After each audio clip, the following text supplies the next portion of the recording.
جو لوگ امام منبر پہ چڑھنے کے بعد آتے ہیں ان کے رجسٹری نہیں ہوتی جمعہ میں. سیدھی سیدھی بات سمجھ لیجیے. خطبہ ہوتا ہے، ثواب ہوتا ہے، جمعہ کا لحاظ ہوتا ہے، ادب ہوتا ہے. امام منبر پہ چڑھنے کے بعد جو آتے ہیں، حدیث کے اندر صاف الفاظ میں یہی لکھا ہوا ہے کہ اس کو جمعہ کے ملنے کا ثواب مکمل نہیں ملتا.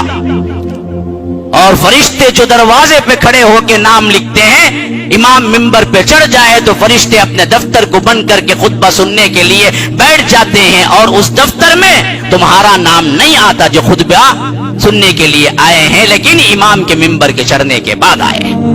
جو پہلی گھڑی آتا ہے اس کے لیے اون قربان کرنے کا ثواب ملتا ہے. جو دوسری گھڑی آتا ہے اس کے لیے گائے قربان کرنے کا ثواب ملتا ہے. جو تیسری گھڑی آتا ہے اس کے لیے بکرا ذبح کرنے کا ثواب ملتا ہے. جو چوتھی گھڑی آتا ہے اس کے لیے اللہ کی راہ میں ایک مرغی دینے کا ثواب ملتا ہے. جو پانچویں گھڑی آتا ہے اس کے لیے ایک انڈا دینے کا ثواب ملتا ہے. یہ 5 گھڑیاں اللہ کو بہتر معلوم ہے، لیکن وہ جب کھڑے ہوتے ہیں وہ امام کے منبر پہ چڑھنے سے کتنے گھنٹے پہلے دروازے پہ کھڑے ہوتے ہیں یہ معلوم نہیں ہے. اور یہ تقسیم بندی 1 گھڑی 2 گھڑی یہ بھی کس حیثیت سے تقسیم ہوتے ہیں یہ بھی نہیں معلوم ہے. لیکن ان 5 ادوار کے بعد جب امام منبر پہ چڑھ جاتا ہے تو وہ دفتر بند کر کے بیٹھ جاتے ہیں.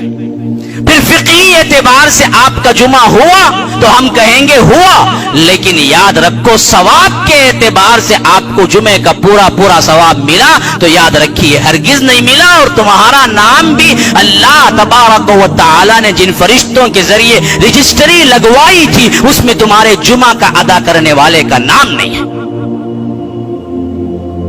خواہ کوئی میں دوں یا کوئی اور. خطبہ جمعہ 1 بجے شروع ہوتا ہے، آپ کو چاہیے کہ 1 سے 10 منٹ 5 منٹ پہلے آ جائیں. یہ کیفیت ہمیشہ رہے تاکہ آپ کو جمعہ کا مکمل ثواب ملے.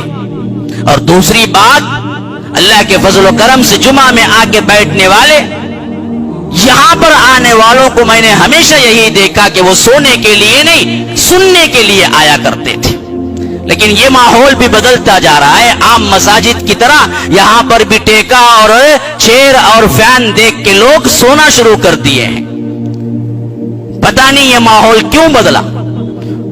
جو کوئی بھی آتا ہے یا قرآن حدیث بولنے والا آتا ہے آدھے 1 گھنٹے کے لیے بیٹھ کے سننا دشوار ہے تو پھر دین کا کون سا کام کر سکیں گے.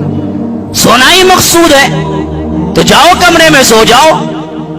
مسجد میں آ کے بیٹھ کے سونا اور جمعہ کی محفل میں سونا، پھر بعد میں پوچھنا مولوی صاحب وضو کر کے نماز پڑھنا نہیں ہوں نماز پڑھ. کیا ضرورت ہے؟ حالات تبدیل ہو رہے ہیں، ایسا نہیں ہونا چاہیے. اللہ تبارک و تعالی نے ایک توفیق دے. یہ جمعہ کی محفلیں بہت باادب رہنے کی ہیں اور یہاں پر سننے کے لیے آتے ہیں، سمجھنے کے لیے آتے ہیں.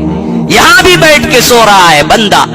آخر ویسی کون سی رات میں محنت کر کے آیا ہے، پہاڑ کھود کے کیا سونا نکالا ہے جس کی وجہ سے آپ کو بیٹھ کے یہاں نیند آ رہی ہے.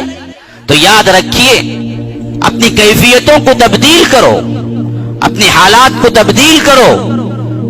شخصیات پر اپنے آپ کو موقوف مت رکھو.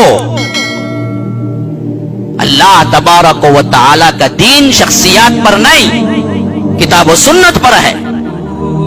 جو باتیں جو ادب آپ کو سکھلائے گئے ہیں ہر ایک کے ساتھ وہی سلوک ہونا چاہیے.